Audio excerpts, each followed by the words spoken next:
hopefully, for Tuesday. Usually there's another notification that pops up like a little bit later if I'm trying to start the stream. Just for video editing reasons, I always kind of end the stream on the day that it's ending. So today's the 7th of Tuesday. So you have to restart the stream and then start the stream order. But yeah, one video at a time. Try to save humanity. Science doesn't give two shits. Science doesn't give a fuck about how you feel in the face of facts. So checkmate. All meat proteins are carcinogens. We've already found the cause of cancer, sugar.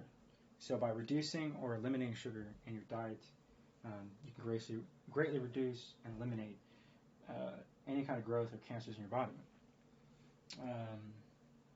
And so people talk about like a ketogenic diet. So yeah, it does work. It does work. Dr. Berger is correct. Another dude doing his thing, which basically by going on a ketogenic diet or cutting sugars, you will eliminate or reduce the possibility of cancer in your body. Which is incredible, in my humble opinion, but everything we've seen just kind of just points back to that. The moment you just reduce your sugar intake, which is going to be extremely hard for a lot of Americans because they are addicted to sugar.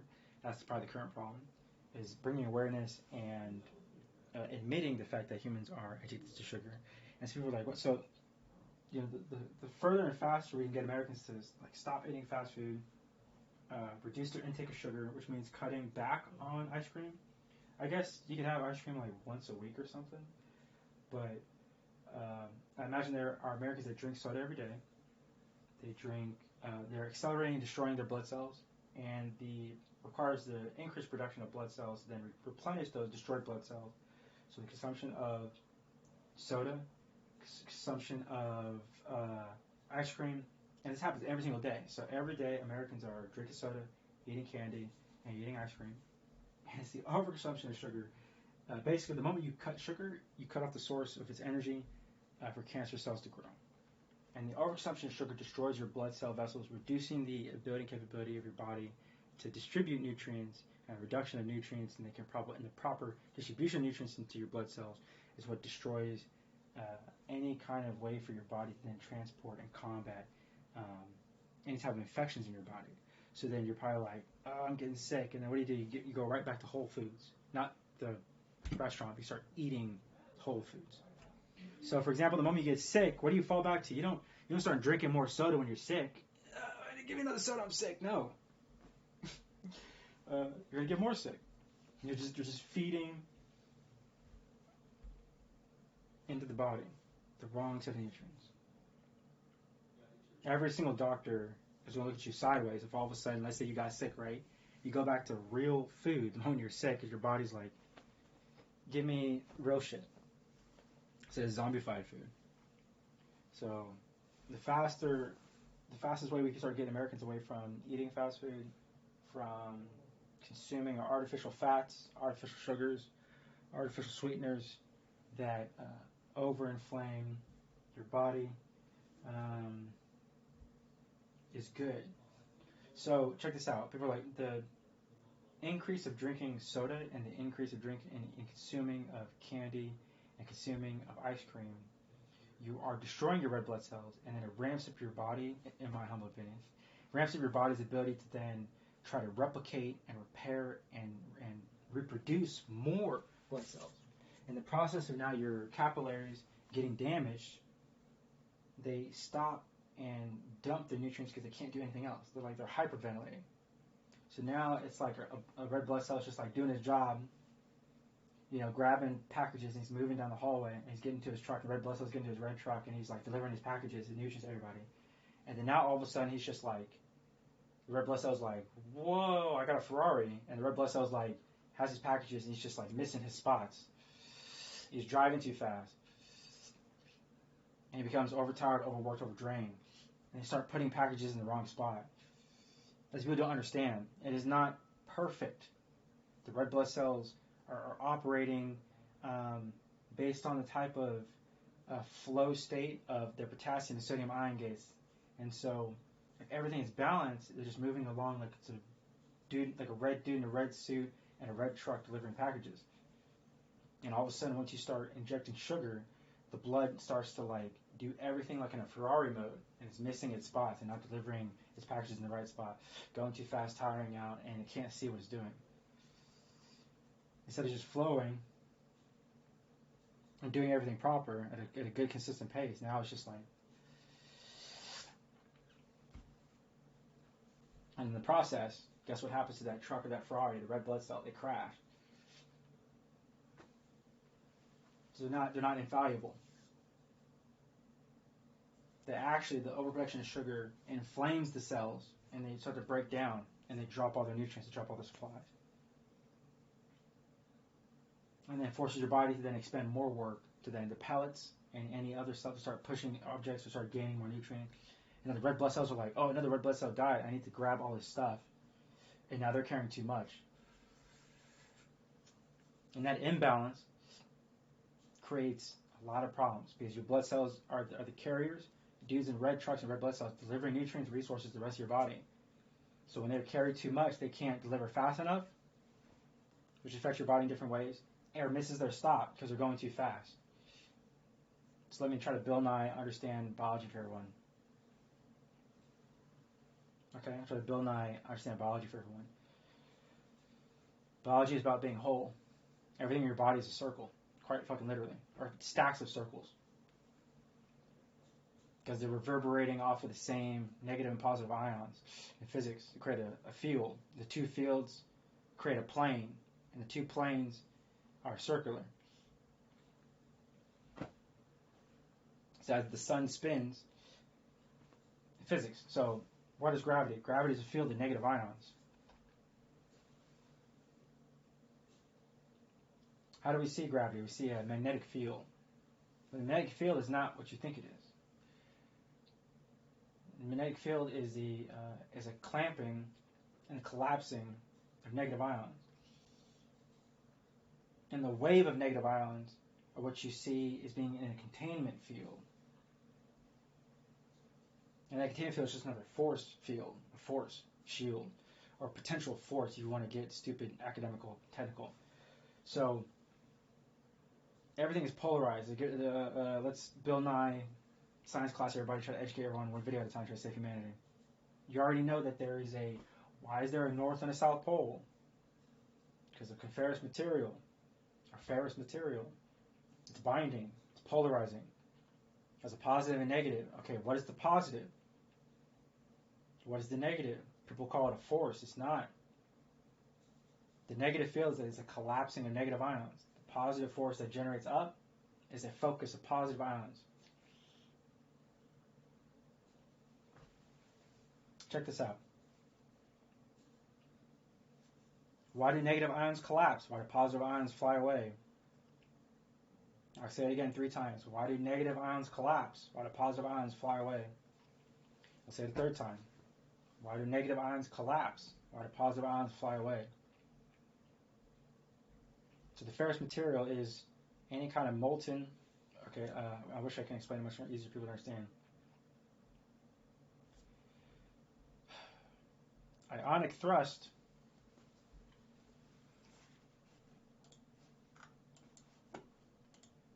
Oh, you feel sick, go hug a tree, Shinrin Yoku. If you're feeling sick, go hug a tree, Shinrin Yoku. If you're feeling sick, go hug a tree, forest bathing, Shinrin Yoku. Hell, go walk through a forest that has pine trees. It will de-stress your children. It will boost your health and your well-being. It will increase your B cells, your T cells, your white blood cells, and top off your immune system. By breathing in the pollen, you don't need to overwhelm or overinflame your body with tree oils, you morons. Sorry, humans are fucking stupid. You need a very small trace amount of pinene off of pollen from a tree is enough. Not 100,000% of the concentration of the ingredient.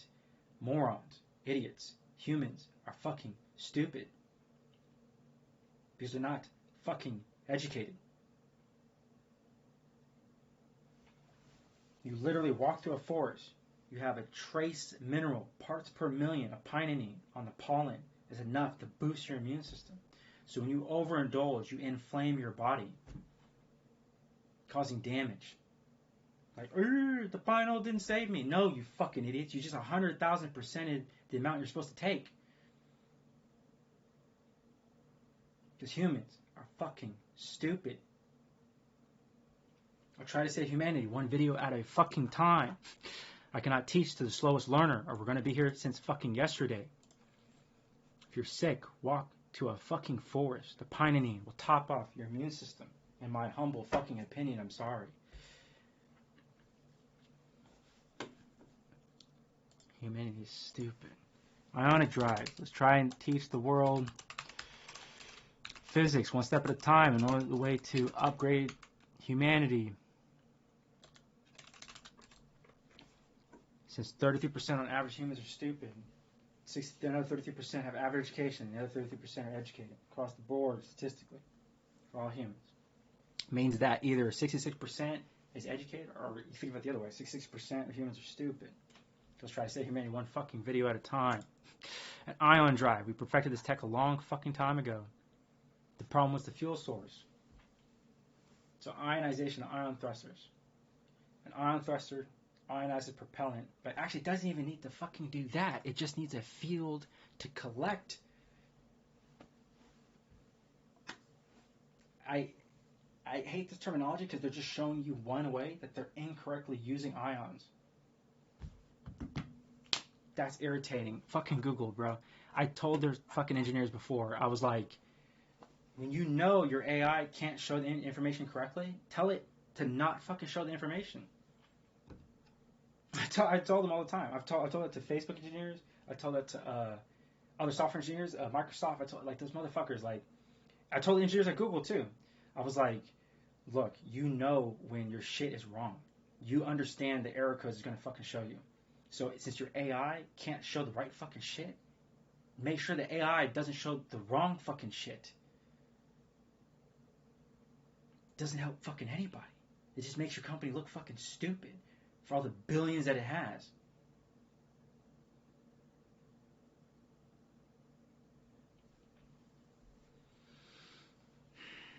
It is not a propellant.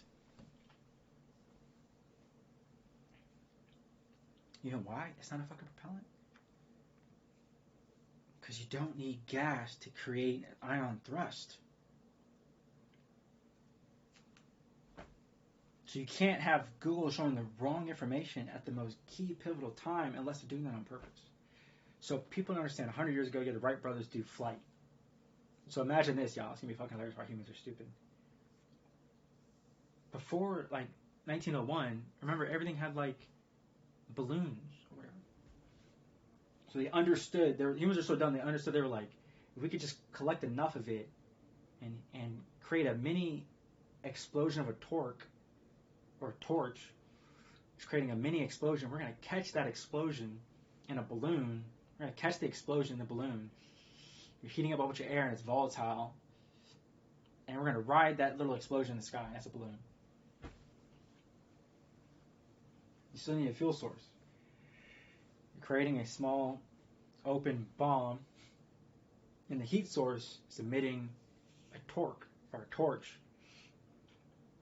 You're heating up the air to a volatile state that wants to expand and explode. Actually, you are causing a whole bunch of mini explosions inside that air in that balloon. A lot of little explosions are going on. Literally riding the wave of a whole bunch of bombs that are really small. But check this out. For ion thrust, Google cannot fucking have its AI show the first thing is incorrect.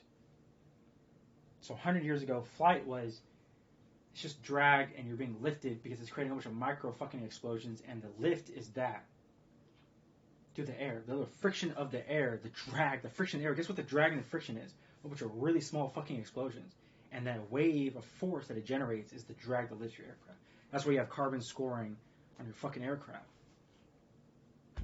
That's why you have all those dudes just sitting around cleaning aircraft from the carbon scoring. So ionic thrust, we've already perfected it. This is a bad design. These are all bad designs. You know why these are bad designs? Because these are all, check out why these are bad designs. These are all propellants, right? I'm going to show you in a second. Google's first thing they showed you, a company that's supposed to be like 900, like $1 trillion valuation of Google, or supposed to have like $500 billion, $100 billion. The first thing they show you is incorrect. Propellant, incorrect, off AI, the first thing. It's not a propellant.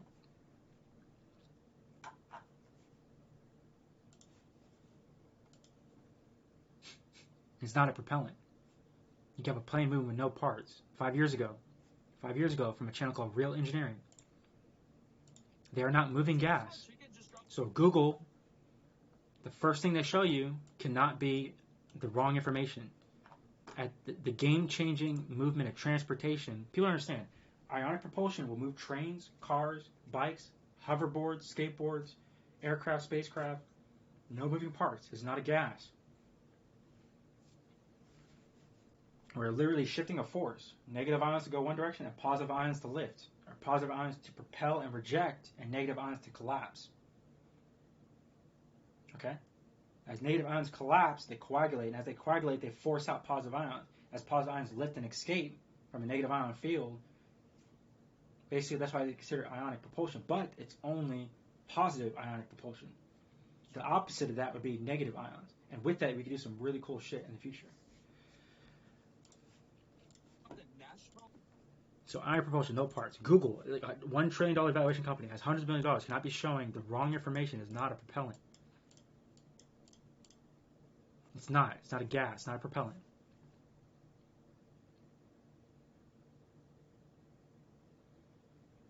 Ion thrust propulsion is the positioning of positive electrons and accumulation of them to reject the field of force of negative ions. That's what makes it so powerful. Because everything has a frequency. Everything resonates.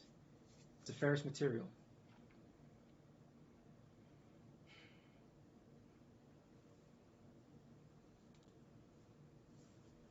So Google, massive company, AI, the first thing that you're showing you is wrong information. It can't go number one with propellant. So, let me skip this video because I don't hear what I was using. This episode of Real Engineering is brought to you by Skillshare, home to over 20,000 classes that could teach you a new life skill.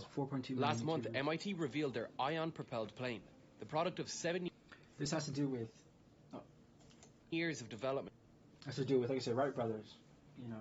Beginning of the 19th century. My bad, beginning of the 20th century, because how they word it. Everything in the 19th century was 1801 to 1900.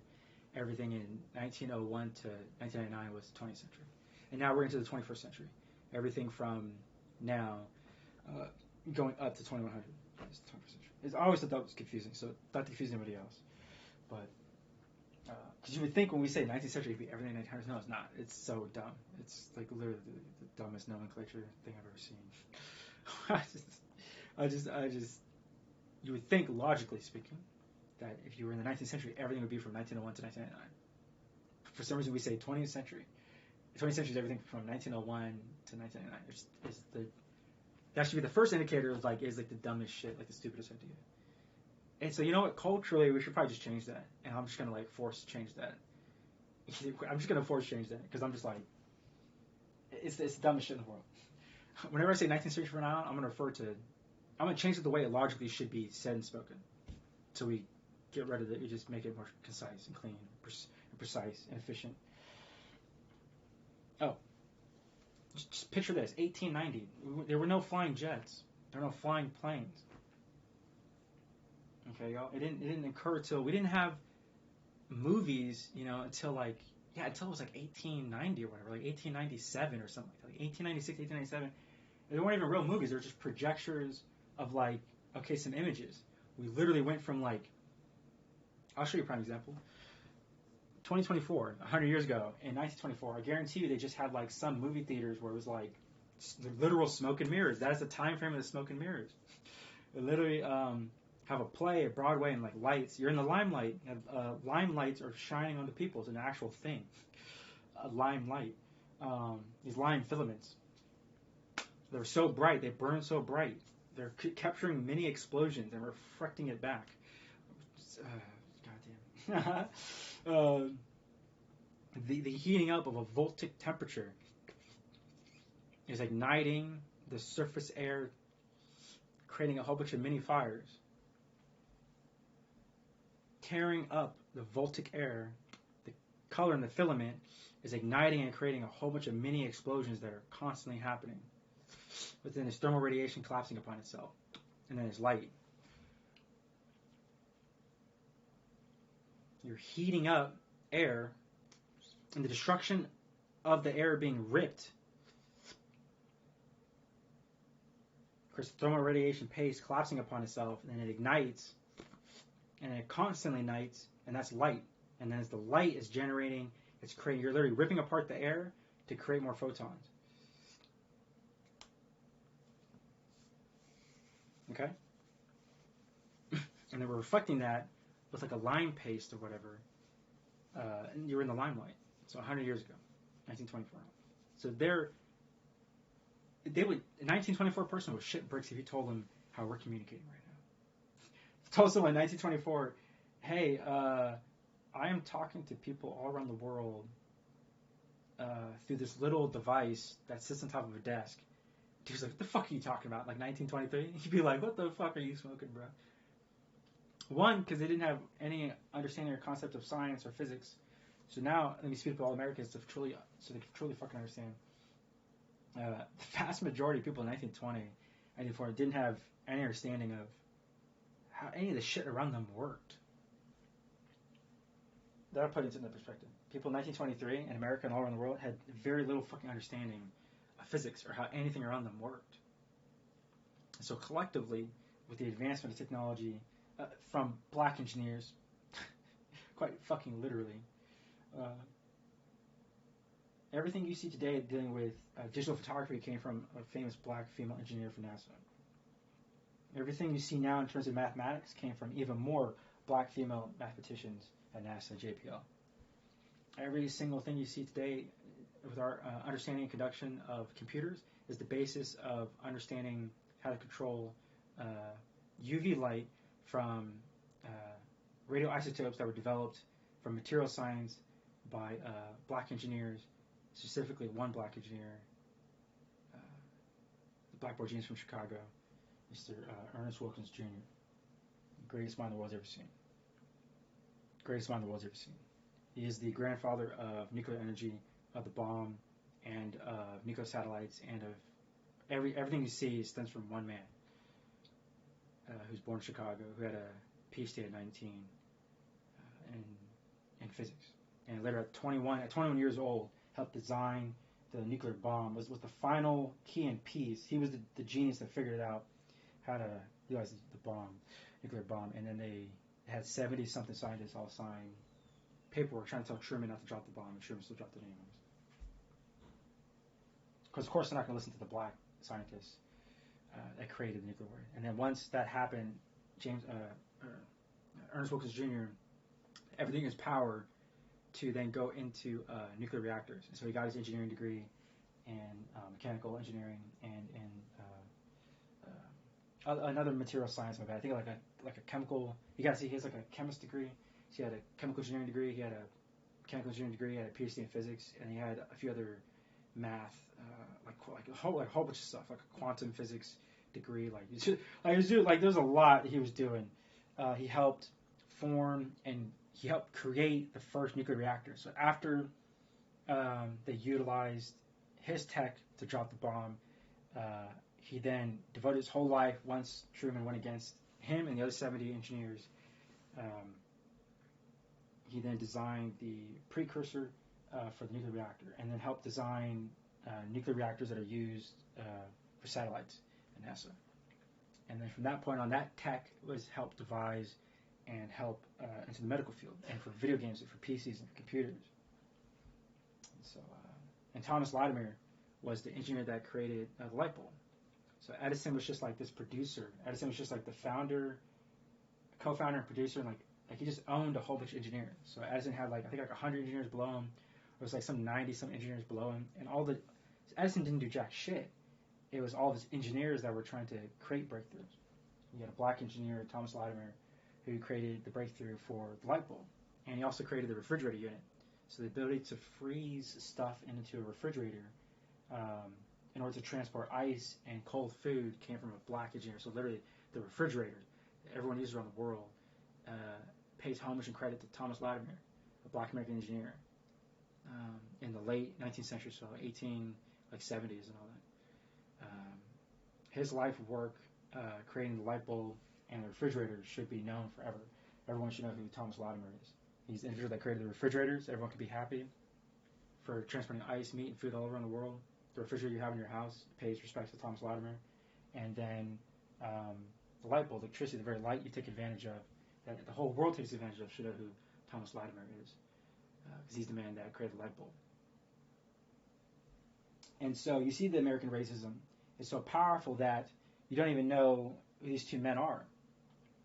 You know, the founding father of the light and of the refrigerator is a black engineer named Thomas Latimer. And you don't even know that. You can Google him right now. Because of white American racism, the white American empire. Everything before 1959, kind of 1978. But it all started in 1959, it turned to the 1960s. Thank God for like the hippie movement. Thank God for thank goodness for the women and men that produced the hippie movement, you know, in the 60s. To help spurn a much more liberal America. Literally spreading love and joy. You know, being liberal, being open, being hippie, helped kind of clamp down on the American empire and actually brought down the American empire. If you just say hippies won. Literally, the hippie movement brought in, they should all be proud. All the older hippies should be super proud because they brought in together with the democracy. So the hippies of the 60s, 1960, you know, started the whole like free love, free movement. So they're just giving out food, giving out free love, giving out objects, being super liberal, helped destroy the white American empire. And you had more intermingling. They didn't give a shit. It was all about love. You know, LGBT community found a place within the hippie movement. That's why they settled here in the Bay Area in the hippie movement. The hippie city, New York City, right? Like, people don't understand. Like, 1960s San Francisco, 1960s San Francisco was not cold and corporate like you see today, like New York City. It was like the arts. They had dancing and craftsmanship and bookstores, free-flowing jazz. Jazz is huge, you know what I mean? There's a big black renaissance. There was a major renaissance movement in terms of black art came out of SF. A lot of jazz artists used to come out of SF.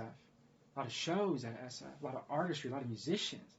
San Francisco should be like a music capital. San Francisco should be like a jazz capital. But all that's destroyed by racist white people moving in, other anti-blackness, and it's kind of anti-hippie. A lot of cold corporate assholes moving into SF. And the hippies were too free and honest. They didn't really crunch and weaponize the districts to start pushing out people of color and start pushing out the arts. So they kind of lost their city. But artists, if they come together, like that's why LA is so nice, because LA is like, it's not Los Angeles. It's LA and the surrounding cities are so nice because it's a congregation of a bunch of artists. You see more singers. You see more musicians. It's like the place to be. You want to act or make movies or make commercials or make video games or make art. You want to be in a big city where there's a ton of art galleries, a ton of nightclubs, a ton of music shows, a ton of music events. So the LA and all the surrounding cities around LA is a big 21 up city because the creativity of everyone in their 20s. You try to go to LA, you try to make it to the Bay Area, LA area, New York area, LA metro area. They're trying to make it, but it's mainly the jolt of tens of millions of people in their 20s and 30s that are into the arts. So you have live music.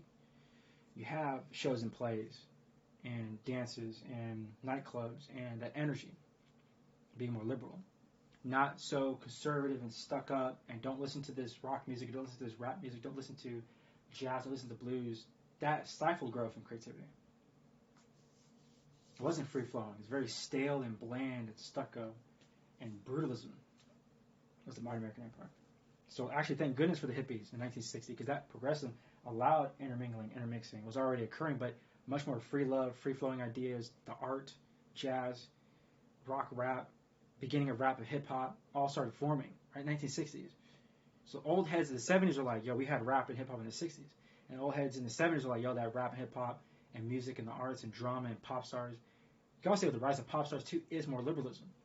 Without that space. Imagine if the hippie movement didn't happen, there really wouldn't be that space for that growth. Right? You'd try to have pop stars or rock stars, but it wouldn't be as like free-flowing love. It'd be like every kind of city would be like cold and corporate like New York. And you're like, how are we really trying to make music? But it's a combination of hippie movement, free love, free-flowing, more ideas, being more liberal, having more jazz artists, have more musicians, have more nightclubs, just relaxing and being more liberal and open, allow those spaces to flourish. And the other pop stars and rock stars to flourish. But the sad part is, humans are stupid. So we'll try and save humanity one video at a time. So for ionic thrust, 100 years ago, everyone in 1890 could not conceive of a person sitting in an aircraft flying through the sky. So, and then it ramped up super quick. The moment the military saw that you can fly people, they started dropping bombs. To me, it's so stupid. Because humans are inherently stupid and destructive, dumb creatures. Quite fucking literally. Oh, we can put a person in a thing and be flying in the sky. Let's start attaching guns to it and dropping bombs. Like, what the fuck? Do you know what World War I was? Trench warfare and dudes in the first set of planes being used as weapons. Because humans are inherently stupid and destructive. We are living under the same sky, breathing the same air, and staring at the same fucking sun. Humans are inherently stupid. Humans are their own civil wars. Instead of advancing humanity into the stars, which our rightful place is out there, building... I already know there's going to be a stupid set of humans that are just like stuck on fucking Earth. They can fuck right off. I don't give a shit. I don't teach to the fastest learner. There's going to be a stupid set of fucking humans that are going to be too afraid to leave the fucking planet Earth. I'll explain to you why, but we should get to ionic thrust. So, humans in 1890 couldn't fucking conceive of a human being in an aircraft, and then World War I, we have humans attaching fucking guns and dropping bombs like they're fucking stupid. Breathing the same air, looking at the same sun. Just fucking stupid. Humans are stupid. And then conceptually, 30 years after that point, 1915, going up to, from 1911 to 1917, they started advancing aircraft, started making more armored aircraft. They started killing more people. And in 1940, we have armored tanks and armored jets flying in the sky, killing each other. Breathing the same air, same sky above us, staring at the same fucking sun. Humans are stupid. And we've only gotten more advanced at killing each other. And people are like, where's our like greatest advancements? They're like all like weapons. Which means, goes back to it again, breathing the same, we all share the same sky, breathing the same fucking air, staring at the same fucking sun. And all we did with our tech was create more advanced fucking weapons. Like fucking A. So, welcome to the turn of the 21st century. So now it's 2024. You're probably about 10 years behind-ish in terms of education for most people. I would say probably most peoples are 10 to 14 years behind in understanding what current tech is. So ionic propulsion is the next leap in technology for humans. Humans are stupid. There are other creatures here on Earth that live longer than us. There's going to be other creatures in the universe that live longer than us. Okay? It's not that fucking complex. Humans are fucking stupid. Because your other aliens are the other creatures you can't communicate with here on Earth. Your other aliens are the other creatures here that are sentient on Earth that you can't communicate with. If you can't communicate with a fucking cat or a dog, how the fuck do you think you're going to communicate with another sentient being on another planet? Oh wait, I forgot. Those are sentient beings here on this planet. Humans are fucking stupid. The whale. Oh, here's a prime example. The cat and the dog and the human are all going to cry. They're all going to serenade. They're all going to show love to their litter, to their children. All three of us are going to follow each other. All three of us are mammals. All three of us have helix DNA. All three of us are warm-blooded. All three of us have brains. Cats, dogs, humans. We still can't communicate with each other. And all three of us are sentient beings. Cats, dogs, and humans. So how the fuck are you going to communicate with another like alien species out there in space when we already have sentient beings here on Earth? As some people treat pets, not even pets, they're other creatures. So how you treat a cat, how you treat a dog, it says a lot about you in a person. But sometimes cats are funny. Like Mara, oh my god, bro. She hopped into my desktop, and she like sunk her claws into the top of the grill and like pulled, and I was like, that was a hilarious moment where I had to like pick her up, and I'm like, Mara, you can't do that, baby girl, you can't do that. I had to like let her down, and then she just hopped right back on top of the desk and was just like, and I was like, just had to like lift her up again and set her out so she can't be in my room. Because every time she just wants to sharpen her claws, she'll hop onto the desktop and sink her claws into the grill gates and start pulling. And I'm like, I just don't want any kind of damage to the desktop. You know what I mean? If any kind of gamer, hopefully they laughed or they understand my pain. But But I love my PC. I like my desktop. It's a good desktop. I always love my PCs. Can't let them down. But I gotta protect my PC from the cat. I gotta protect the PC from the cat. Because the cat, I don't know. I think she's for her, she's like, oh, these tiny holes are perfect for my claws. Let me just, I just laugh every time I think about it. Silly cat. She doesn't know any better. She's cats doing cat things. I wish I could communicate with the cat to tell her no. And for her, she's just like, I'm still gonna sink my claws into that thing. you know what I mean? Like the cat Mars, she doesn't care because we can't communicate. So that's kind of funny. That's pretty funny. Or what does that sound like? Man, it sounds like humans to humans. Humans are stupid. So welcome to 100 years ago, 1915 up to 1930. So I need to kind of speed everyone up because 20 years from now, 40 years from now, I need adults now to make good decisions so your grandchildren like you. No, do this. Make decisions now so that your grandchildren love you. Okay? Make decisions now so that when you're surrounded by your loved ones, your grandchildren, that they love you. Okay? The best advice and universal truth I could tell people is date with intention, be open in your feelings, and everything should kind of just work out. You know, just trust your gut, which is like a stupid saying. But so if you want to see someone's character, watch how they treat animals. Trust me. If you're a good, I don't know, in my humble fucking opinion, if you see a human walk up to a horse and how the horse and the human interact shows you a lot about both person's character. If the horse is afraid to talk to anybody, something's stressing the horse. If the humans, your friends or cousins or family members or mom or dad or your brother and sister, they're like afraid of horses, usually it's something inside them. If they try to act too aggressive, right, as a human, and dogs do this too. What's it called? How can I explain it? My auntie, her dog at first was like barking at my dad a lot. Well, I'll tell you this right now, my father's not a good person. So the dog saw somebody that has not like a pure heart, and the dog was like trying to defend my aunt, even though my father and my aunt are both like first cousins. But I just call her auntie. She's my father's first cousin. I was like, well, technically, in terms of where you sit, I was like, you're around the same. You're only 3 years different than my father. And you guys are first cousins. I was like, can I just call you auntie? And she's like, yeah, technically. I was like, well. So auntie, her dog. And then when the dog met me, it was so funny. He was like, he didn't know what to do.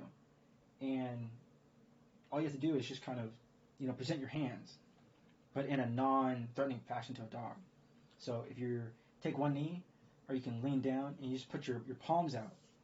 So for animals, the sign to communicate with them is you show your most vulnerable part, the palm of your hand. So you just show the bottom of your hand. What do dogs and cats do?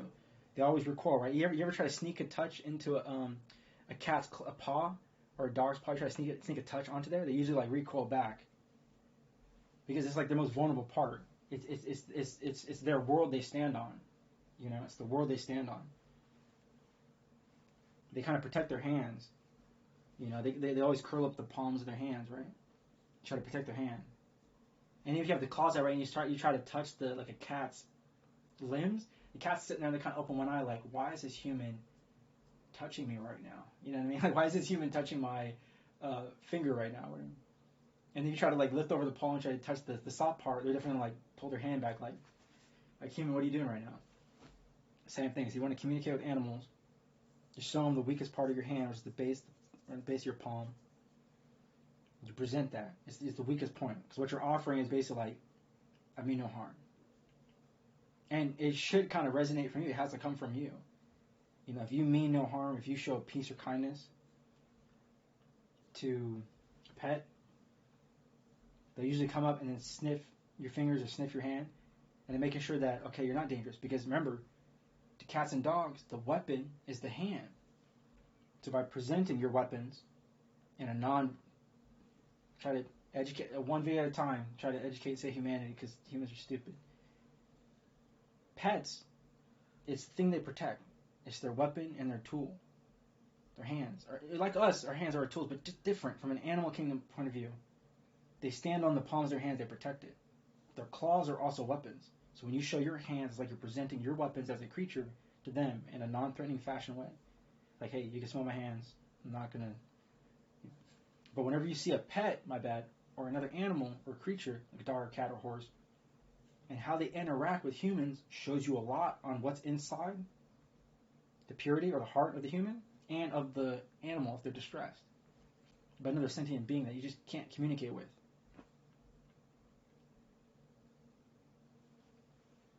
And you see this all the time. Everyone knows this.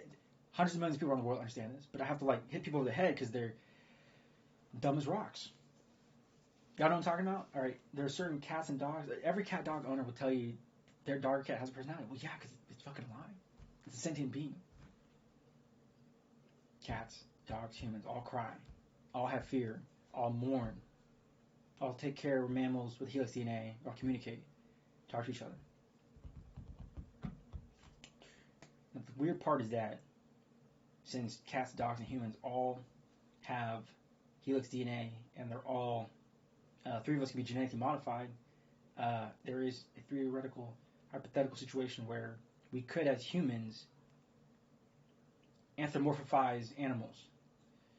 And we try to think maybe Hollywood's trying to ease people into it by showing like Planet of the Apes. Planet of the Apes is just a racist movie showing white American empire thinking they're being toppled by black people. So, yeah, no, not that movie. No. More like Homeward Bound or something like that. This is probably a better example. Or you could show Balto or something like that to like your kids or something. A real wholesome movie. I think Balto had some other racist, anti-Russian like thematics into it too, propaganda. But never mind, skip Balto. It's still kind of distributing hate. And Disney didn't do anybody favors either. Disney owes the American public reparations because they demonstrated racist as fuck animations and brainwashed a lot of fucking Americans.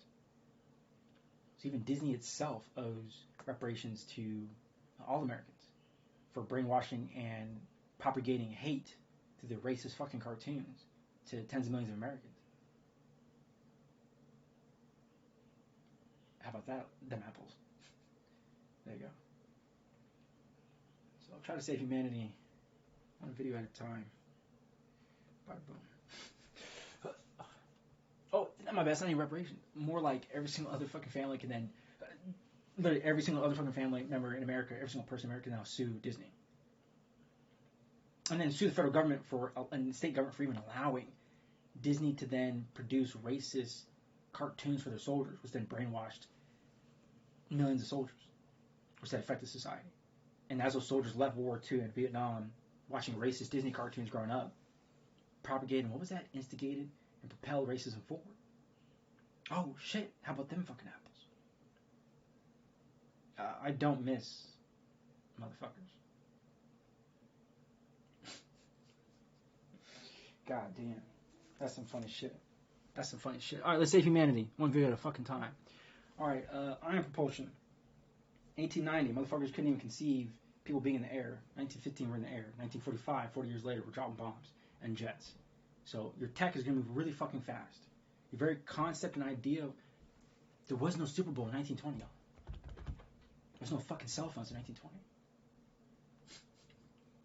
We barely had comic books. We barely had comic strips and newspapers. Comic books took off for a couple decades and was like amazing. And the old heads that like reveled over comic books is because this was like the cool it thing. And mangas are still pretty fucking cool. So all those comic book heads, hey, it never failed, y'all. Mangas are incredible. It's just a difference of languages not meant to communicate. All the old heads that did comics in America, and comics are still thriving. But comics in America, they kept thinking like, oh, it's waning up and down. They were like, in terms of the art form, no, like mangas are just comics. And everybody loves motherfucking mangas. Like, quite fucking literally. Japan is a whole ecosystem and economy based on tourism from the distribution of mangas because it propels their stories forward. So it's the Japanese creative storytellers telling stories is what people are attracted to. Not the mangaka, not being Nihon, not watching anime. It's actually the stories of Japanese artists telling stories because a lot of those mangas become what? Animes. And a lot of the fandom is so hardcore about having like a strong mangaka, but it has to do with the artist and the story you tell. So Disney, as artists and stories that they tell, generated a lot of millions of dollars into billions of showing racist cartoons to military members in the military in the U.S. and all over the United States, propagating, propelling, and extending hate and brainwashing a lot of Americans. Oh shit! Hey, welcome to fucking American history.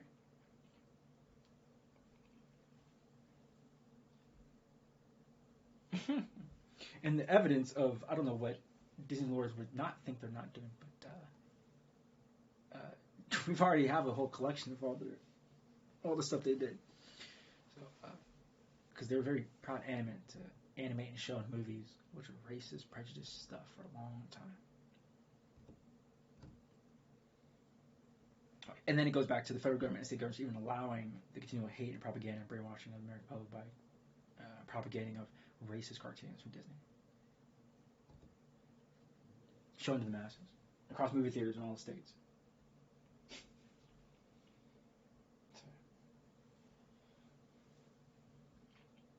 No, let's prepare everybody for flying cars and hover skateboards and no more gas guzzling asshat trucks.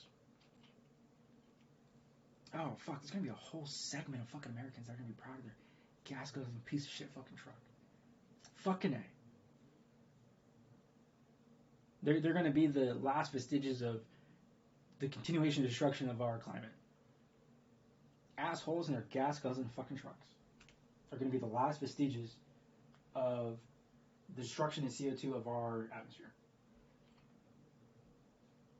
Fuckers. Motherfuckers.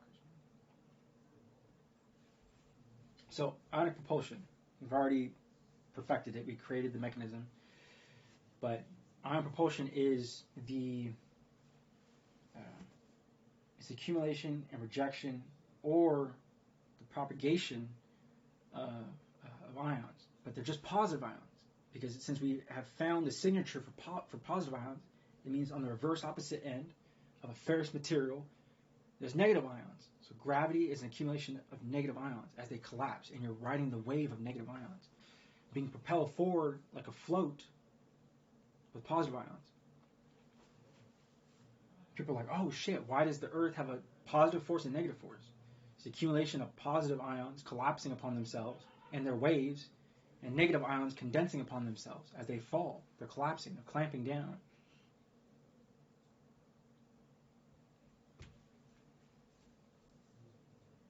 So, you don't need xenon gas. You don't need gas. You do not need gas. Well, oh my bad. They're gonna say. Nice skill. We'll watch the Last video month, and we'll MIT revealed their ion-propelled plane, the product of 7 years of development and the first of its kind. A plane capable of sustained powered flight. Explain what we're looking at. This episode of 1890, people had no idea how to put people in the sky, fly in the sky. 1950, 1917, we got people in the fly in the sky. 1945, armored jets flying to the fucking sky. Now, welcome to 2000, 21st century, it's now 2024. You're going to have vehicles that have no moving parts, that do not need gas, they don't need combustion, and you're just shifting and frequency of the very air to a positive ion state, and then the negative ions is it's collapsing and pushing away. So a positive ion, the best analogy to dumb it down like a Bill Nye style is like an ion is like an air bubble inside an ocean of water. The ocean of water is negative ions. So as the bubble is just trying to escape, why is it going up and not down? People are going to say, what? Water in itself, guess what a signature is? It's a whole accumulation of negative ionization. Collapses and it falls. Guess what happens when you have more energy or positive ions collapsing upon themselves or superimposed upon themselves? What do? They rise.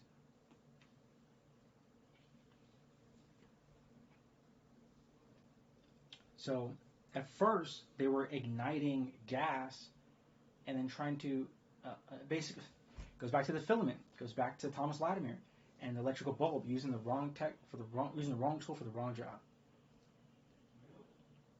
Filaments are the ignition of destroying the air. A voltaic current. It's creating a whole bunch of mini explosion. You're ripping the air, and the shredding of the air creates photons that collapse upon themselves and then explode. And that light is with the projection of light. You're essentially ripping the air, and air is constant pressure around. You're in a capsule of air. You're in your atmosphere's air. Combination of a whole bunch of other gases. The gases are what? They're igniting. And that ignition, all those explosions, those mini explosions, is tearing the air. And as those waves, the seismic explosions collapse upon themselves, they spread out. And as they're destroyed. And air pressure is always there because we're in our atmosphere, collapsing and falling upon itself. Check this out. Why is it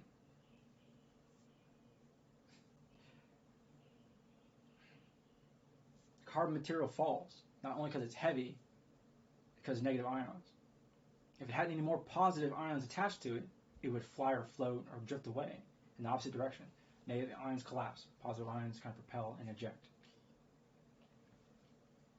Negative ions collapse and accumulate and create like a warp bubble.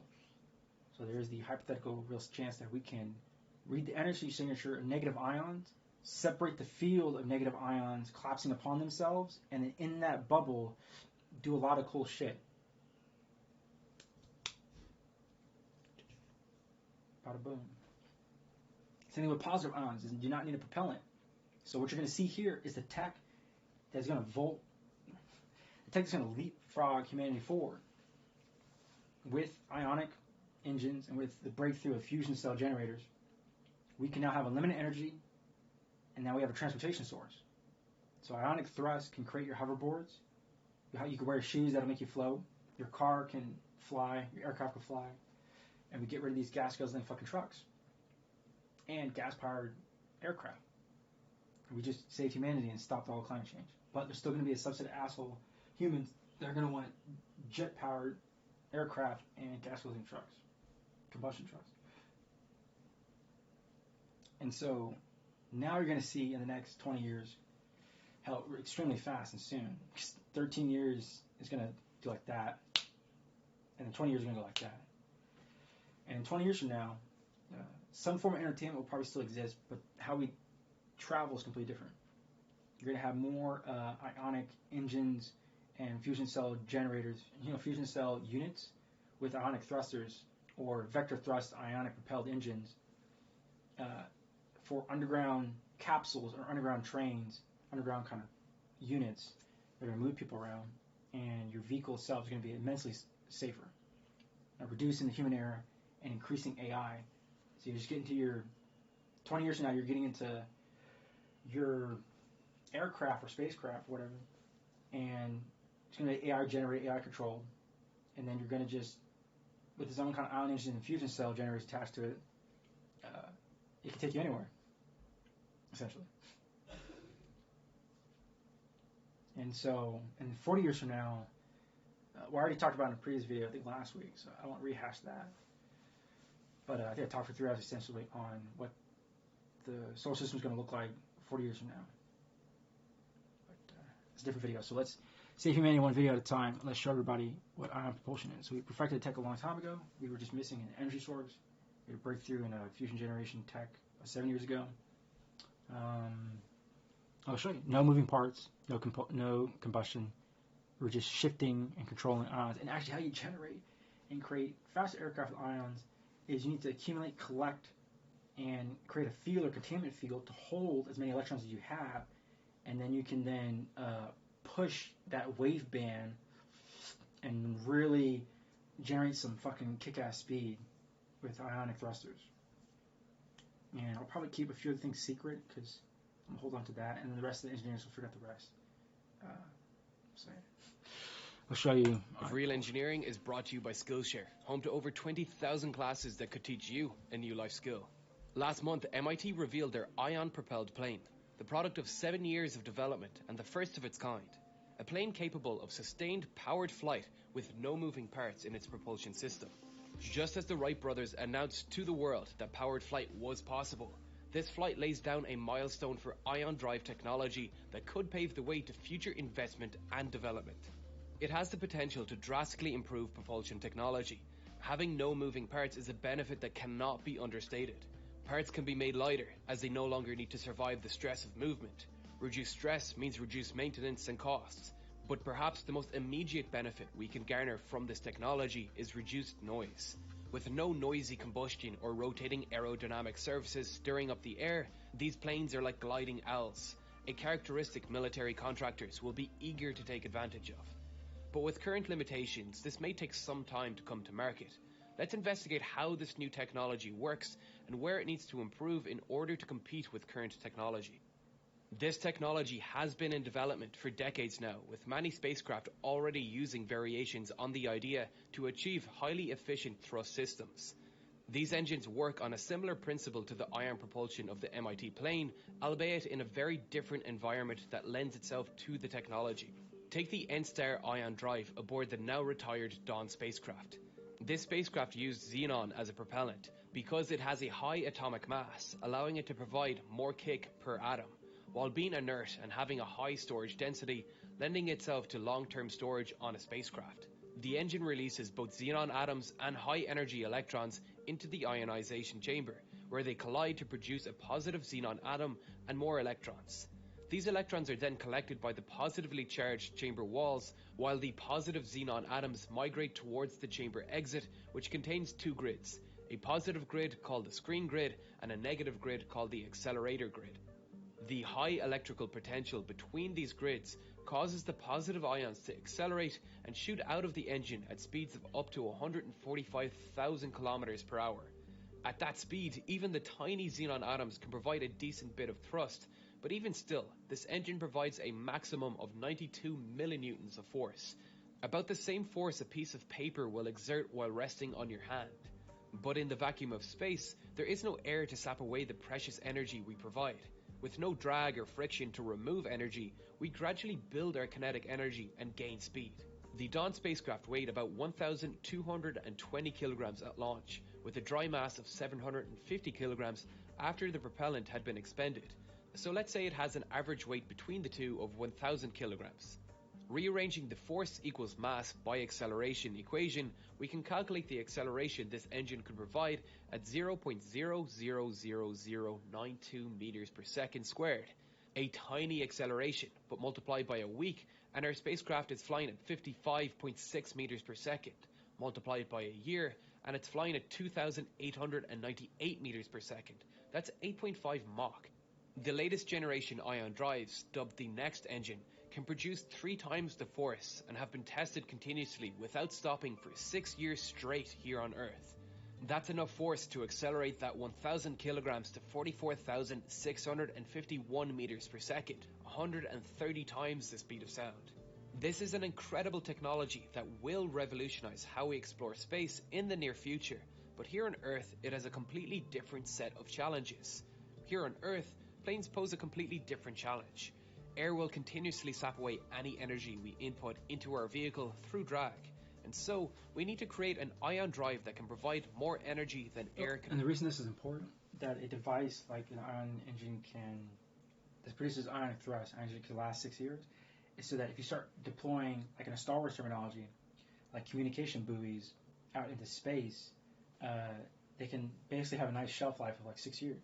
With current tech, we're probably going to increase that shelf life of those engines to last longer than 6 years, but still that allow for communication buoys and any kind of other relay stations in space at a nice kind of interoperable lifespan, so they can still send repair teams out or more drones or droids out to go repair them. Remove while traveling fast enough to achieve flight. Not an easy task, and the fact MIT have managed it is mind-blowing. Let's see how they did it. They first needed to optimize their plane design for the application, reducing weight to minimize the energy required to maintain height, and minimizing drag to reduce any energy losses to the air. They did this using something called geometric programming optimization, which allows designers to specify constraints and design criteria to a program, which will then find the optimal design. After running multiple computer simulations, they settled on a plane with a 5-meter wingspan and a weight of 2.56 kilograms. It would require a flight speed of 4.8 meters per second with a thrust of 3.2 newtons. 3.2 newtons is vastly more than anything achieved by the N-Star or Next engines, but they don't work in entirely the same way. Ion drives for space need to carry atoms to be bombarded. Within Earth's atmosphere, there is no shortage of atoms to ionize and accelerate, and this helps counteract some of the negatives of the drag they also induce. The plane's propulsion comes from an array of ion drives carried below the wing. The positive anode was a thin steel wire, which helped minimize the drag it induced, while the cathodes were foam aerofoils covered in thin aluminium, these being light and capable of producing lift to offset their weight.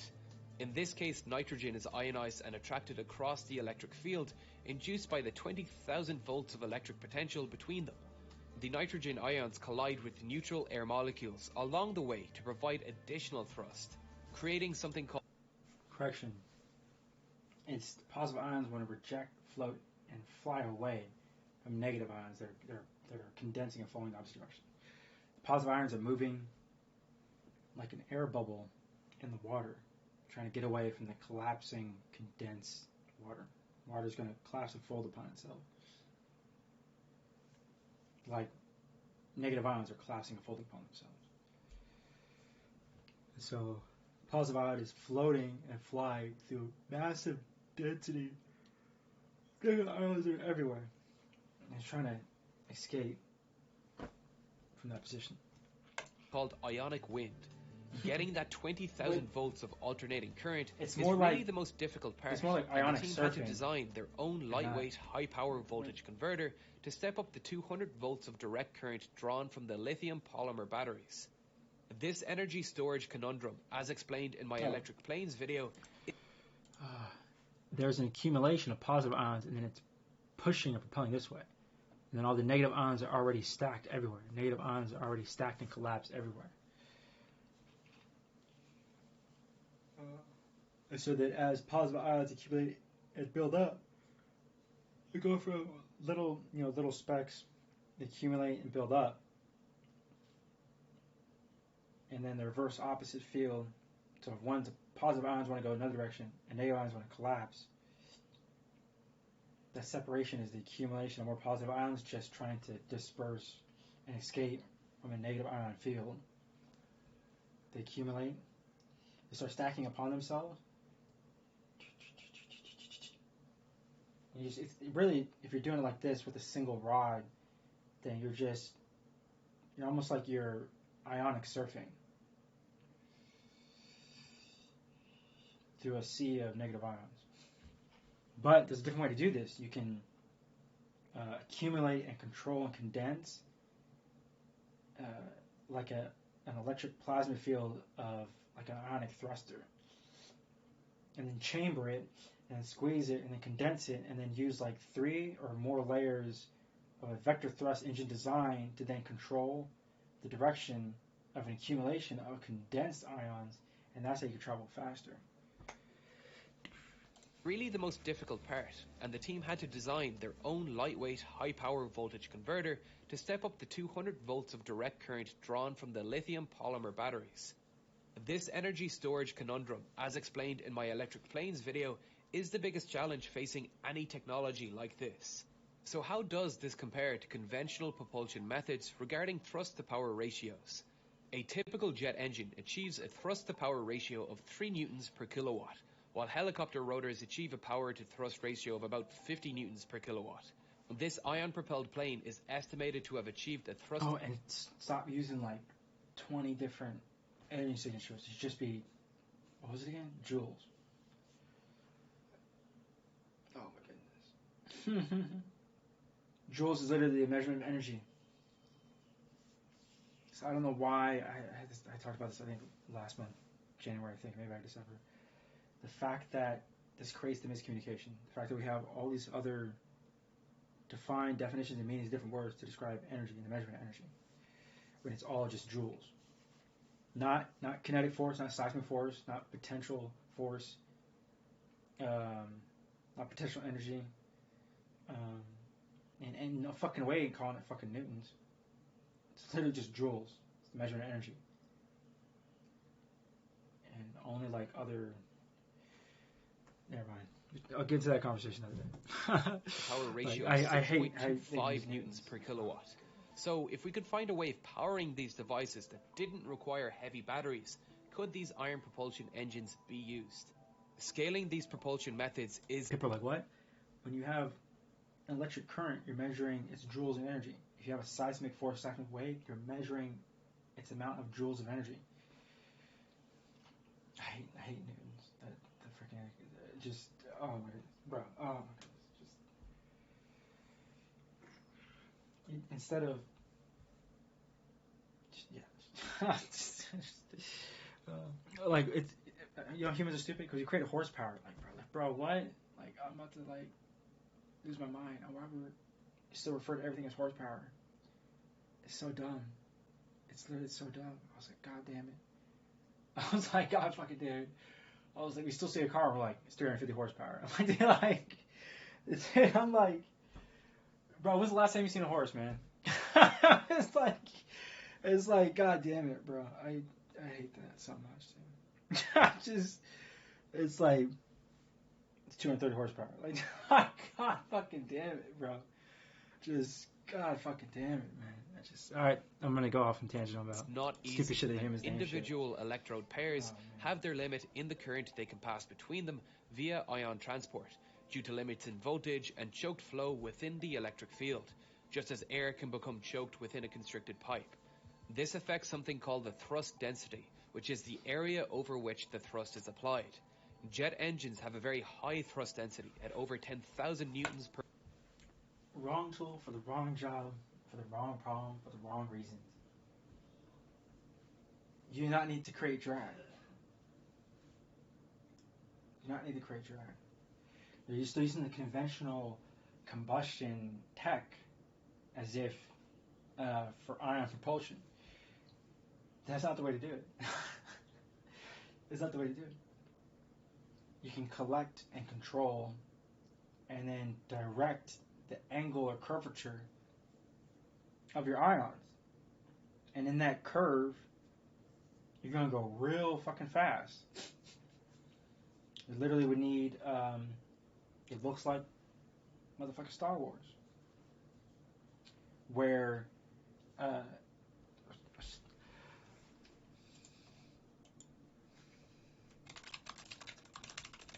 quite fucking literal. Like,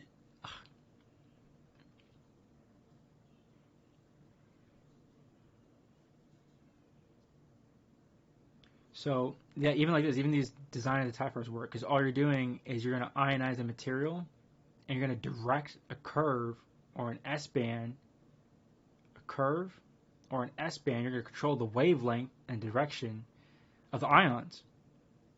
Quite fucking literally. So it's the intensity of controlling the curve or an S-band along a hole or material, and the material that is touching around it, which are going to be a density of negative ions, like the sun. The reason people are like, oh, it's gravity. Like, it's just a collapse of negative ions. The Jupiter is 1,000 times bigger than Earth. How do you think it's spinning around the sun? The sun is so massive that its nickel core molten core, as it's rotating, if it wasn't rotating, everything would be standing still. If the sun wasn't spinning, everything would be locked in space. Actually, probably wouldn't have any clouds. If the sun wasn't spinning, all the planets would be in a fixed position in space. And then there would be no clouds, and actually there would be no waves. You literally would have like, the whole Earth water would be like still, and only sea animals would create currents. And in the wake of their forceful pressure of the wave, or as they generate energy through the water, the wake that's generated from the continual joules of energy that are emitted from yourself creates a succession of collapsing and folding waves that interlace and superimpose and then generate more force as they resonate and reverberate off themselves. So your ion propulsion doesn't need anything more, but in order to go faster and to lift heavier objects out of negative ion fields, or what people have conceived to be gravity. Gravity is the density and collection of negative ions as they collapse and condense upon themselves. So the sun is so massive that as it's spinning, its field of negative ions is dragging all the other ferrous material of those other planets that have nickel core, molten cores that are spinning, because the sun is spinning. And actually probably because the Milky Way galaxy is spinning. So we're in the Milky Way galaxy, right? It's spinning, it's spiral. We're a spiral galaxy, and it's spinning, and our sun spins. And then every other solar system within our galaxy is spinning. And then we believe that the whole known universes are all spinning with all their galaxies. And a whole bunch of galaxies within our universe. So we believe that's all spinning in a spiral. And we believe that spiral emanated from the Big Bang. So, for this object like here in Star Wars, the ship, I'll explain it like this. The Millennium Falcon can lift up, right? But in order for it to go zoom, zoom, zoom, and start zooming and flying really fast, it has a whole bunch of ionic thrust engines. But the ship itself, the hull, the little makeup of the ship, can also have the material to help ionize going up, positive ion. You force the material change. You don't have to force material change. You're essentially positively ionizing the material of the whole ship to point in one direction, the lift direction you're going to go. And then you force the negative ionization, literally force the negative ionization of the material on the bottom. And that equilibrium, that splits, those two force fields create lift.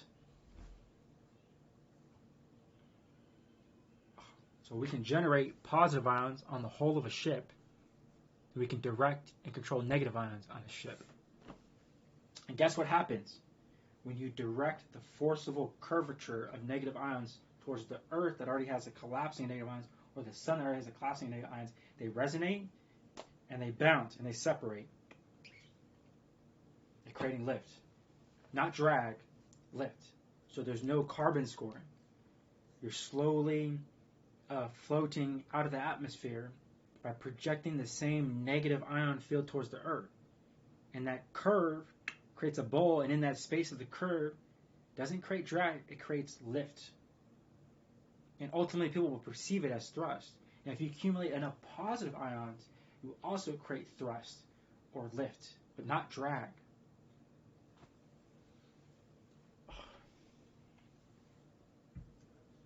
So there you go. So yeah. So tech is coming extremely fast. I hate the word newtons. So the power and band in the material, you would create a curve from here, and it would go here and then here. People could see that. Maybe people can't see what I'm doing with the curve. The material is the material. You would create a curve like this, like here to here to here. In that curve, the wake of that curve creates the fissure in negative atoms and positive atoms, and those ions are going to start pushing on themselves. The ions themselves are an atom. Okay? The very material itself, the air.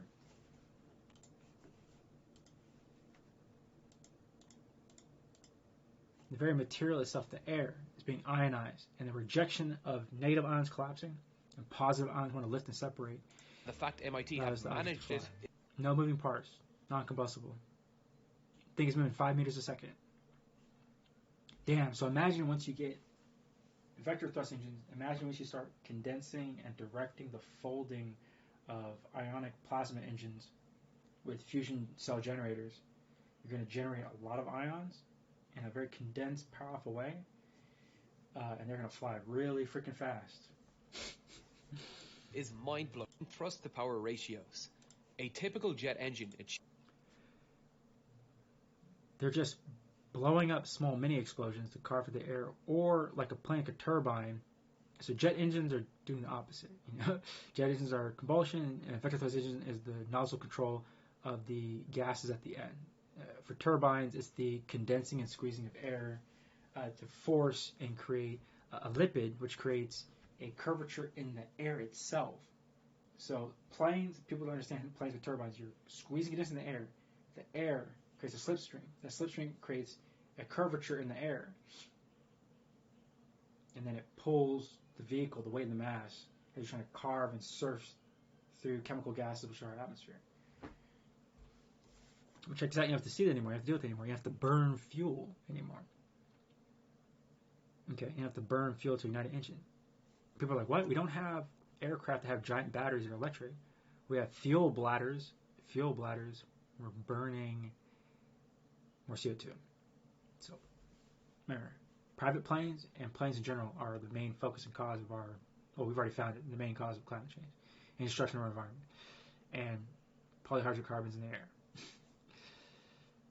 But like Star Wars, the vessel itself, like the Millennium Falcon or whatever, like even these massive vehicles or whatever, let's click,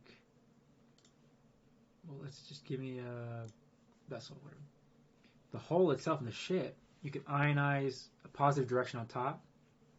Literally the hull, like the top of the ship, you can just ionize the very material, the hull itself, and then it'll lift. And if you needed more lift, to lift faster, we can control the frequency and negative ions in the opposite direction. But you need a curve or an S-band. You need a curve or an S-band to create a wave that'll then push against negative ions, and that'll create lift. So you can have your aircraft, your spacecraft, your car can then rise and fall. You can control the direction. That's why the object can just, you can just fly any direction. Because you're shifting curves of negative and positive ions in the air. So you create a band or an S-curve, and that force is sitting there, is propelling against negative ions, and then positive ions will just keep pushing it. Same with you. You can then have, doesn't matter what shape it's in, you can force a curvature of positive ions and collect them, and then it will lift. And if people are like, how are you going to descend? You can then slowly control the release and interval of your curve. So guess what? A bigger curve of ions is going to create more thrust, more lift, but no drag. And a smaller S-curve or a smaller curve is going to create what? Less energy. It'll drop because of the sheer weight of the vehicle and the negative ions that are collapsing upon your vessel is pulling it back down. The collapsing of negative ions back to the Earth's core and the collapsing negative ions towards the sun will pull the object back down.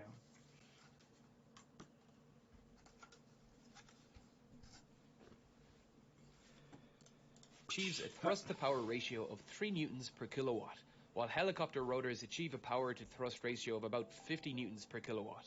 This ion-propelled plane is estimated to have achieved a thrust-to-power ratio of 6.2. Remember, because there's people like how the planets, it's not gravity, it's negative ion fields. And planets, because there's the accumulation of negative ions collapsing from the sun, because it has a nickel core that's spinning, a molten core, it's producing its own, what is it? Magnetic field. And that magnetic field is just holding the wave bands of energy as they arc back into themselves. So we understand the Earth has a magnetic field, right?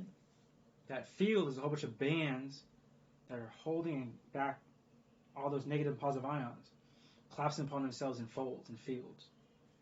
Like when you're baking bread, gravity, the current definition of gravity is the collapse in interfold and superfold position of negative ions. And since they're constantly collapsing, falling back down to the Earth's core, and same thing with the sun's collapsing of negative ions so massive that all the planets ride the sun's negative ion field. As the sun spins, all of its negative ions are spinning. As the sun spins, all its negative ions are spinning. And then all of your planets that have a field of positive and negative ions are sitting there like a buoy in the ocean of negative ions from the sun as they drift around the planet. And that's why they're in different synchro-orbited kind of positions, flying around the sun.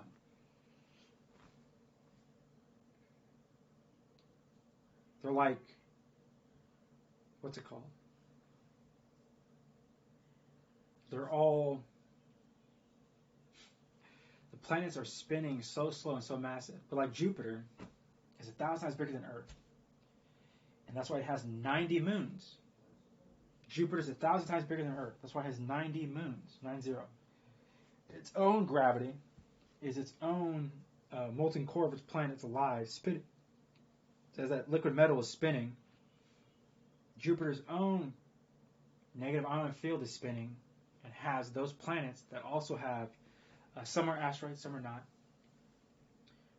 Some are moons. A lot of them are moons. Some of them are just kind of rocks. Some of them are large rocks, and some of them are actual moons that have also, their moons are the size of Earth.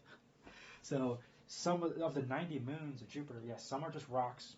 There's asteroids in a position where they can't be considered a moon. And then other times they're, what's it called? Their cores are alive, and they're the size of Earth. Slightly bigger, slightly smaller than Earth. And so it's also probably a subject for another day. But it goes back to, they're probably wondering why the Earth has its negative ion field. Well, our planet Earth has a whole bunch of negative ions as it's spinning, and we have the moon really not that close to Earth. The moon's actually really far away. You can see the moon in the distance, right? I mean, it's in its satellite position, and then it's stuck in its own geosynchronous orbit around the Earth as the Earth spins. And it really can't get out. It's in a nice kind of geosynchronous kind of orbit where the moon is going to spin around the Earth and volley around the Earth in an elliptical format, because the sun is also throwing everything. The sun's negative ion field is throwing everything in a giant spiral in a circle in an elliptical orbit. An elliptical orbit could also probably be a signature curvature of the rest of our galaxy, probably. But that's a whole other conversation, because how it would form would be off of another field of energy, as if it's riding that curve, which would probably be our galaxy. And then we could probably focus our galaxy's curve once we find that signature, and do some really cool shit in the future. Like the possibility of hyperspace. Being able to ride the curvature band signature of our galaxy. And that'll create like a highway for hyperspace, for sublight speed. So yes, our technology is going to appear really fast, really quick. Because 20 years from now, you have more flying cars and more robotics, more AI robots taking over blue-collar workforce in 20 years. A lot of white-collar workforce is essentially eliminated because of AI.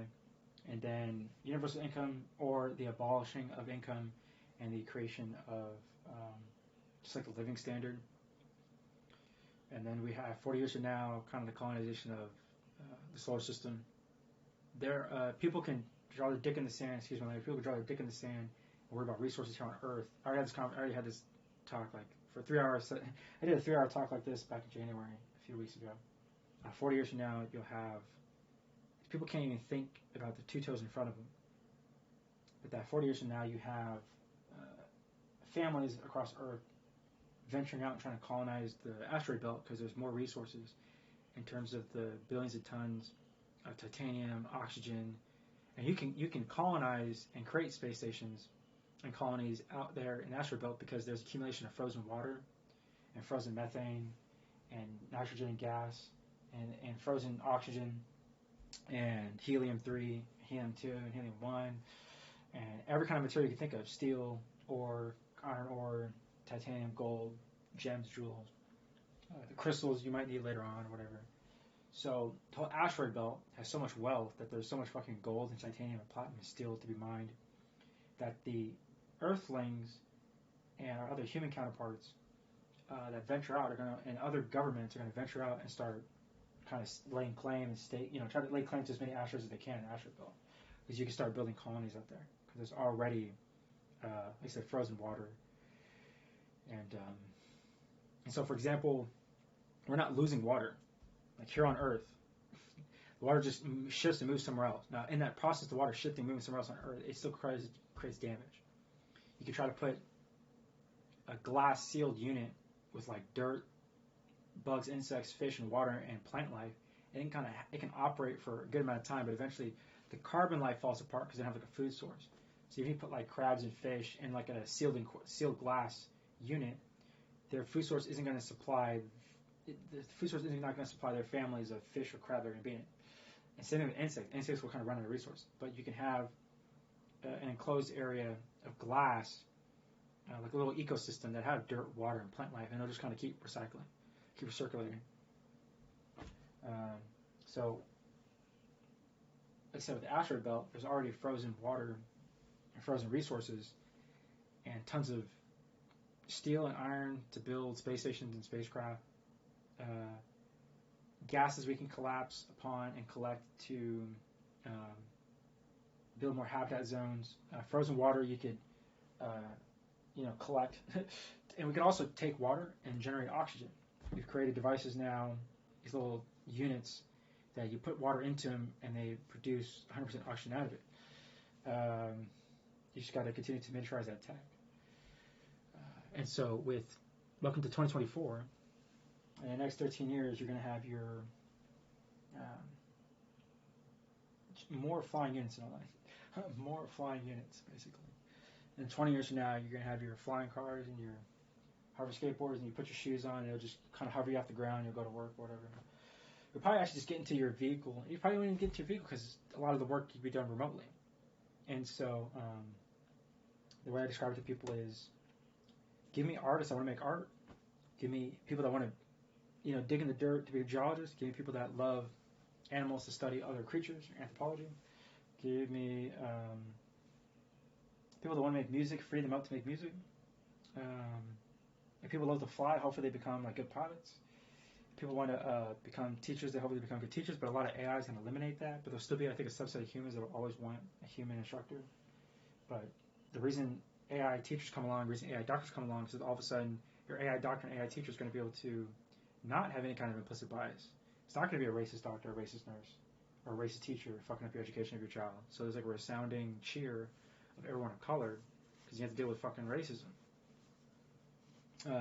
Your AI teacher can then teach the class more efficiently. Your AI professor at the instructor level won't fuck up the university grades of a black female engineering student. Or like that Chinese American, student in UCLA doesn't have to deal with a racist teacher. You can have an AI instructor teach you better and be more personable, and definitely just outwit the teachers in general. Don't get me wrong, some scholars or academics can be highly adept at whatever they're doing, but fall by the wayside. You're going to have better high school teachers, in the future. 20 years from now, just imagine you have AI teachers teaching high school education to American and U.S. space colonies much more efficiently, freeing you up. Damn, bro, now you just also free people up too. But I think there will also be still a subset of humans that want teachers teaching them classes in space, either way. But I imagine in space you're going to see a lot more automation, growth of vegetation and materials. It's so funny too because at first I think the idea came from consumption. So it had to do with like, okay, here in America, go to the store, go to the convenience store, buy. A lot of it was conservatism, enforcing women back into the kitchen. A lot of it was conservative assholes forcing women back into the kitchen. And then it's here's your pantry shelf, here's your food that lasts longer. And then we find out later, the very material cans are causing problems to the humans. The aluminum from inside of aluminum containers, any kind of food that's in aluminum, is causing Alzheimer's. Right, we know the problem. It's the body's injection of aluminum causes Alzheimer's. So like aluminum foil, extremely bad. The polycarbons that are generated that are in the food that you eat off it is horrible. And then we find out the same thing with plastics. Even more super sad. That the very milk that's sitting in plastics, the parts per millions of these shit plastics are getting to your shit food that are then consumed by your child in the morning or by you as an adult. So if your milk is sitting in a plastic container, the very plastic itself degrades. Your water bottles expire because the plastic gets degraded by the oxidation of the water. And that's why your water bottle has an expiration date on it. Extremely dangerous. Even when we were in the desert deployed in the military, if the water is expired, you cannot drink it. We had talk about waste of fucking resources. I'll blow your mind. in the fucking desert. We had pallets and fucking pallets of all this fucking water that is then contaminated. Pallets. You know how big a pallet is? Pallets and fucking pallets of water contaminated because the plastic degrades after 12 months in the sun. It actually accelerated and fucked up a lot of veterans, which is a whole other fucking thing I could talk about. Expired water means that the very plastics degraded into the water, and if you consume that, you're putting into your body very dangerous, powerful plastics that are ripping apart and fucking up your gut. And so the sun and the heat accelerated that. The plastic bottle itself was designed to sit in a temperate, cold climate like this to try to keep the material innate. So anytime oxygen that's applying pressure to plastic is degrading the plastic bottle. Anytime oxygen oxidizes, starts destroying metal, ferrous material. Anytime a plastic bottle has a liquid inside of it and it's sitting out in the sun, the very photon energy is degrading and destroying the plastics, and creating a bunch of microplastics into the thing you're about to drink. So, such a shit example of the government fucking up again too. Deploy to the desert, whole pallets of water, massive pallets of water, destroy. We're deployed.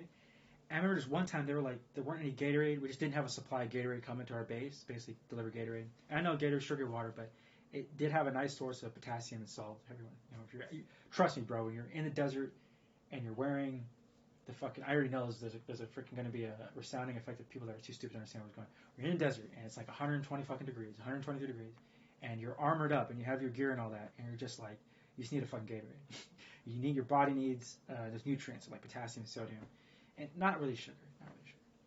And water does still do it best, but when there's a problem when the pallets of water are in plastic and the plastic degrades, and we're looking at these pallets, I was like, looking at my commanders and my leadership, I was like, bro, you can't drink this water. I was like, all this water's expired, and like we're months into our deployment. I was like, this pallet must have been sitting here for over a year. It was made 2 years ago and only lasted a year and a half. And then under the sun, it's going to increase the degradation of those plastics into the water. And they had like soldiers drinking it. But I didn't, and I was like, man, it's going to fuck up their health later. Damn.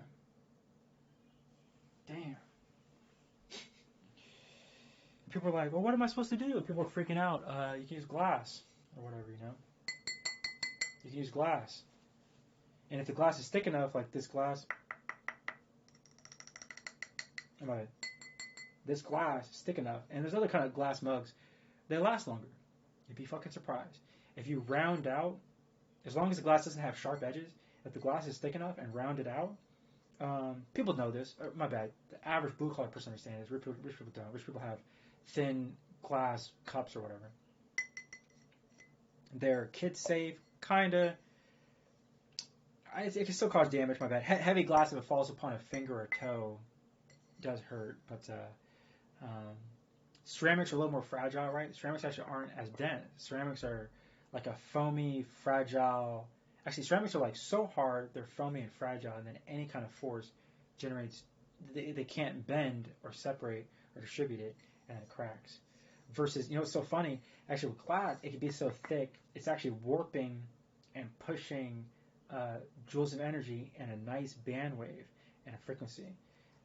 So, yeah. Or what people call like seismic or sonic, or we call it a wave, but essentially it's just joules of energy, measurement of wave over frequency, and it can curve it just enough that it can dissipate that energy force wave in a different direction. Oh, and trust me, people are like, you could, if we need to go back to it, sure, you can build better glass units, or you can build better glass bottles or whatever, glass.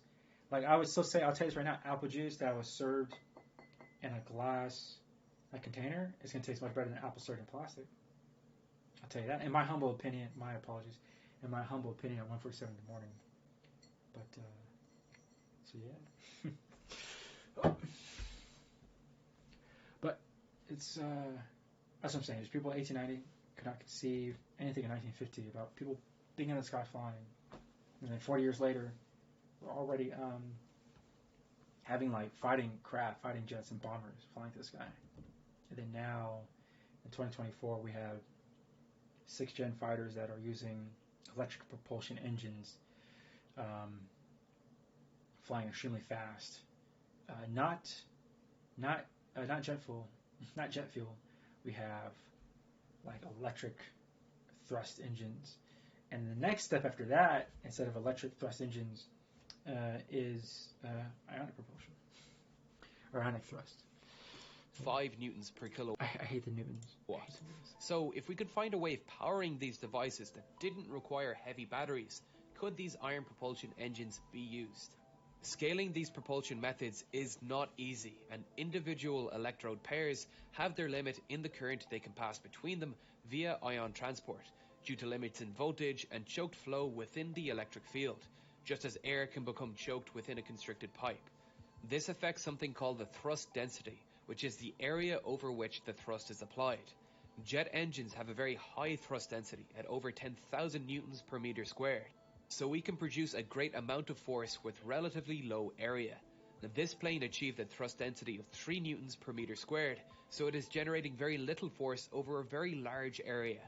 We can just about manage to provide enough force with 4 racks and 2 rows of these electrodes hanging far below the wing for a plane this light and slow. The issue here is the same issue that prevents batteries from being a viable solution for planes. Power requirements do not scale linearly with the mass of the plane. They increase because they're doing ionic thrust wrong. So, but just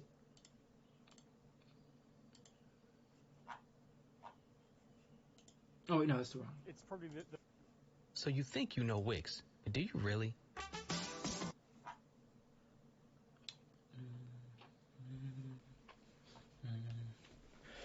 Oh my God! Plastic channel. One which worked really well and quite frankly outperformed mine. So I bounced back with my BSI Mark II, which moved twice as much air at twice the velocity. Refusing to kneel to an American, Joel responded with a second design of his own, one that was brilliantly simple and compact. All this back and forth, while super great for competitive innovation, led me to wonder if we're even on the right path. Look, to design a no-moving part ionic thrust airplane, which is my goal, we need to minimize weight and components, not the other way around. And maybe the best way to do that is... Oh, it's the energy source. You need a better energy source like our breakthrough in fusion generation tech, which will give you the energy source that you need to power your ionic thrusters. My bad.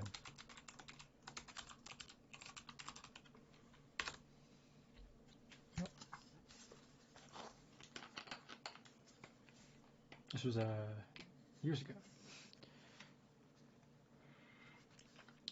60 Minutes did a decent video on it.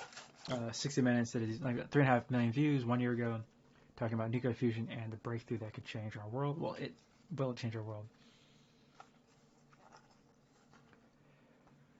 Oh, listen to Team at Lawrence Livermore National Lab, National Ignition Facility. Oh, my bad. They go over it like here in a 13-minute video. 1 year ago, Bloomberg original is 2.6 million views. Why private billions are flowing into fusion? Because they realize that the faster we already had the fusion energy breakthrough. The reason billionaires and there's billions flowing into fusion energy is because essentially it's the future of everything. How we're going to do transportation on Earth, how you're going to power cities, how you're going to power aircraft and spacecraft through space. So yeah.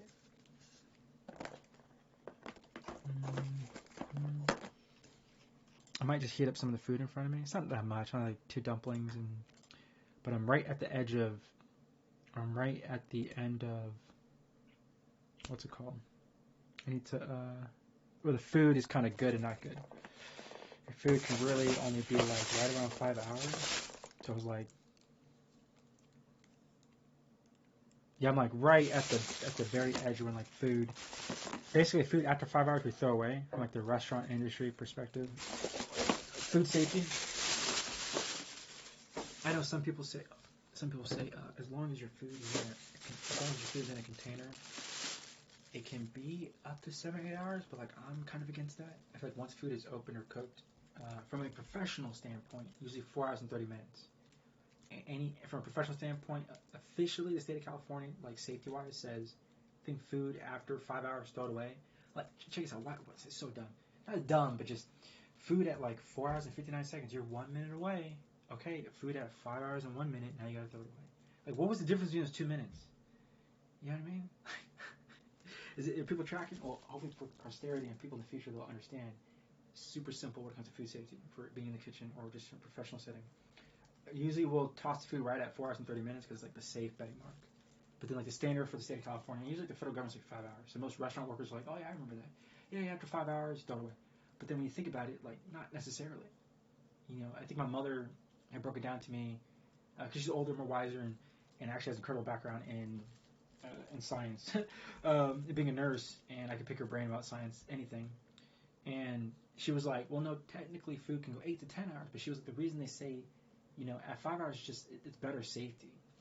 You know, it's the accumulation of bacteria, not the destruction of the food. And so it comes from, not that your food gets bad, it's the accumulation of other living stuff on top of your food. So that's why your food is usually good 8 to 10 hours, as long as it's in a unit, right? And let's say you cooked and ate it that day, you're just slowing down its oxidation or degradation of the object in the fridge. That's all you're doing. You're trying to slow down the movement of atoms and molecules by, what is it? What is called? The collapsing in density and pulling of negative ion. Continual of that. And then what's the reverse opposite of it? You're creating a whole bunch of heat and energy. For all you thermal engineers out there. And so with food like this, the funny part is my restaurant chef's instincts kick in where it's like literally, like nonchalantly, like, because I'm going to heat up my food in like 5 minutes.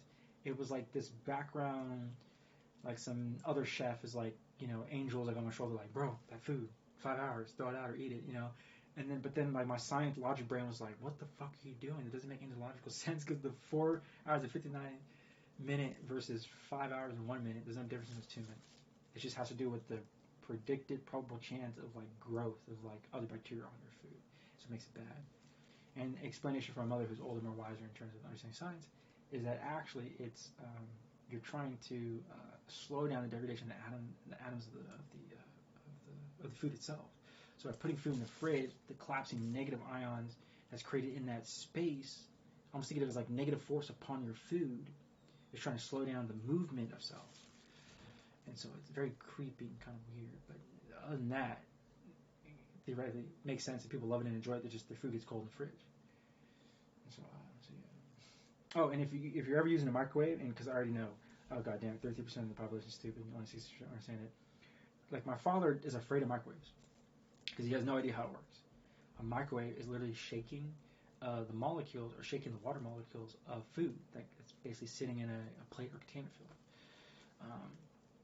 And so, in order for your food, every other chef and any other person that kind of understands, but hopefully try to educate everyone around us, you need to add water to whatever you put into the microwave, like quite fucking literally. But if it's already a liquid format, then there's enough liquid to move, enough water molecules to move or shake.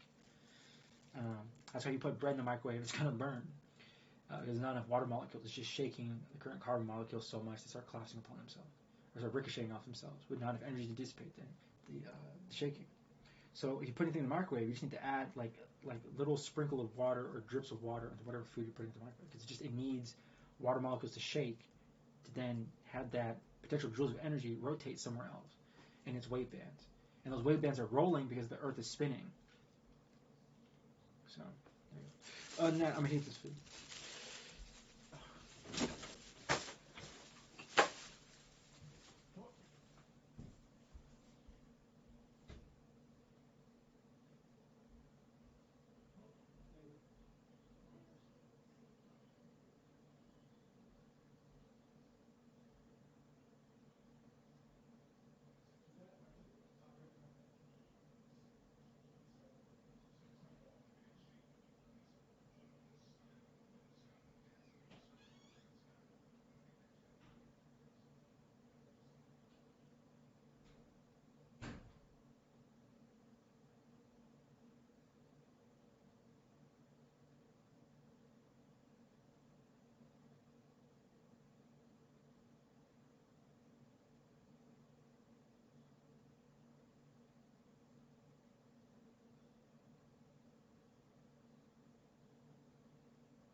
Oh, alright. I could just play the video when I was made done. the following happen.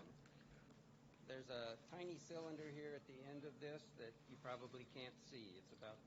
I just heated up some inside some that leftover, was a small spherical capsule about half the diameter of a BB. It's even popping up. 192 laser beams entered from the two ends of the cylinder and struck the inner wall. These are the capsule. They struck the inner wall of this cylinder. Chicken, spinach, and wontons, deposited energy, and that happened in less from this time than restaurant that's nearby, and then vegetable fried rice. So it's kind of. I've already eaten a ton of it. X-rays from the wall impinged on the spherical capsule. Finishing the last leftover. Fusion fuel in the capsule got squeezed. Fusion reaction started. This had all happened. I microwaved it, so it's still a little hot. But last week, for the first time, they designed this experiment so that the fusion fuel stayed hot enough, dense enough, and round enough, long enough that it ignited, and it produced more energies than the lasers had deposited. About 2 megajoules in, about 3 megajoules out, a gain of 1.5. The energy production took less time than it takes light to travel 1 inch. Kind of fast. So this is pretty cool. Good. I have a special message to listeners who want to work on exciting, challenging, chicken spinach wontons. A little bit of has the like a chili oil. So good, unbelievably good, ridiculously good. If you've been in a car accident, don't call an attorney. Use this AI app instead. That's what I did, and that's how I got this $250K check in a. To incorporate ionic thrusters into the wings themselves. Well, I know a thing or two about plasma, and Peter Sriepel, he knows a thing or two about wings. He's built and flown planes for a decade. So after we shared thoughts, I got to work designing an ultralight wing design with built-in thrusters, printing several iterations, and finally arriving at a weight and power that offered some promise.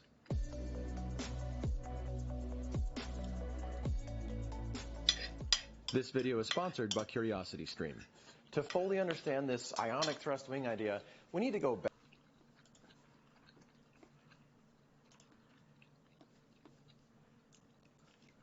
We will, since today's Tuesday, and already 2 hours into this stream, what I'll do is, I'll end my stream and restart it, and I'll leave this as like a science section.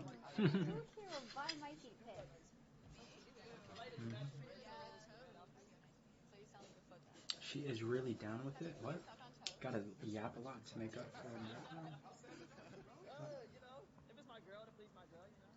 What? Oh, I know what you're talking about. So what's your answer? I'll hear that shit ready. That's really good. Running through everybody. What show is this from YouTube? I would say GoDaddy because you're experienced mine.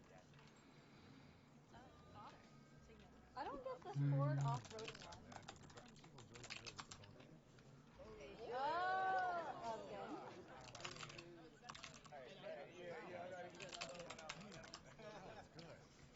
Let me update this. Perfect timing. Like literally perfect timing. I didn't even realize perfect timing. So 1 hour 58 minutes. Cut the stream, and then the second stream for today will be YouTube.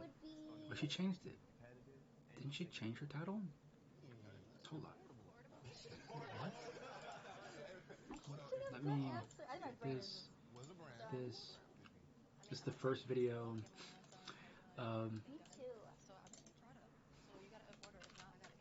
Today, and then let's end the video